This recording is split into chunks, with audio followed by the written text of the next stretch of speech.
At RAF 11, as all eyes were on Ben Askren's apparent suicide attempt according to idiots on the internet, one of the matches that slipped under the radar was Magomed Ramazanov, the reigning Olympic champion, versus a 20-year-old Aeoden Sinclair, whose only real result is winning U20 nationals earlier in the year, and is at best the third best 86-kilo wrestler in America.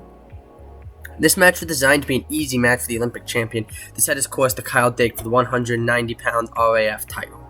And while Ramazanov did end up with his hand raised, it was anything but easy. During the match, Sinclair had shown his undeniable skill, cleanly countering a shot off the whistle to take down the Olympic champion to get a 2-point lead, then showing his experience by overcommitting on a gut run to allow Ramazanov to easily step over and nearly pin Sinclair to retake the lead on criteria.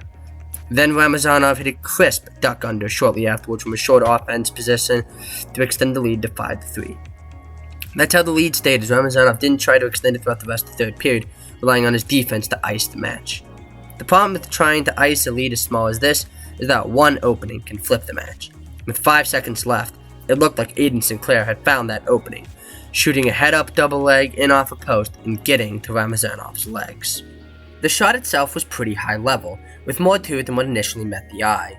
Sinclair had noticed throughout the third period that whenever he'd initiate hand fighting by posting with his right arm, Ramazanov would quickly move his left arm, leaving his legs somewhat open. Sinclair had tried exploiting this weakness a minute early with a sweep single, but Ramazanov was too canny and easily circled away.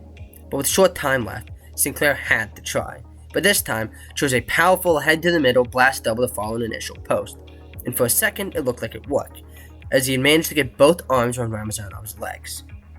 From here, a clinical finish could net a 4-point feet to back takedown, but Sinclair didn't even need that, as a 2-point takedown would tie the match with Sinclair having criteria of last point scored. Truth was, Sinclair looked like he had Ramazanov dead to rights. The position he was in was that good. But Ramazanov is an Olympic champion for a reason, and he wouldn't go down that easy. But defending this takedown would be very difficult. The traditional method of defending a blast double, spalling his hips back and pushing the opponent's head down to stop the attack, wouldn't work, as Sinclair was already in too deep. A chest wrap wouldn't work either, as Sinclair was too high and upright for Ramazanov to get the reverse body lock and the leverage to throw Sinclair behind him. But since Sinclair was so high on his body, there was a third way to defend the takedown. As Sinclair shot, Ramazanov immediately took his left arm and somehow managed to wedge it in between his body and Sinclair's, and also underneath Sinclair's arm to get an underhook, while he got a tricep grip with his right hand. He then used his tricep grip to raise Sinclair's left arm from his right leg, freeing his leg. And this is where the magic happens. While backpedaling, he simultaneously does 3 things. He immediately used that freed leg to step back and rotate his body. He punched up and across with his left side underhook against Sinclair's arm off his other leg, and yanked Sinclair around with his tricep grip.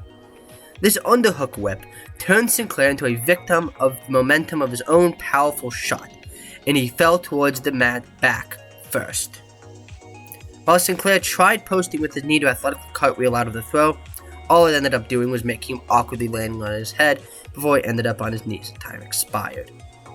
As if it wasn't bad enough getting thrown to his head from a position that really should have been a clean finish, Sinclair's left foot ended up out of bounds, giving Ramazanov a push-out point to end the match 6-3. Ramazanov had somehow saved the match by pulling off an exquisite hip toss from a position he should have no business doing anything like that from. As it turns out, being an Olympic champion means you're really good. Who could possibly have guessed? Also, Trent Hadley smoked Magomed, which is really impressive considering how much bigger Magomed is than Heidler, being a 97-kilo medalist versus a 92-kilo world champion. Then again, when you shoot from nearly a zip code away with your arm at nearly a right angle versus a guy with one of the best underhook games in wrestling right now, bad things will invariably happen. Of course, that would be ignoring how much Heidler was dominating the match beforehand. Honestly, if Snyder wasn't a nightmare matchup for him, I'd suggest he move up to 97. He looked great here. But Snyder is, so it might not be the best idea trying to get the US Olympic spot.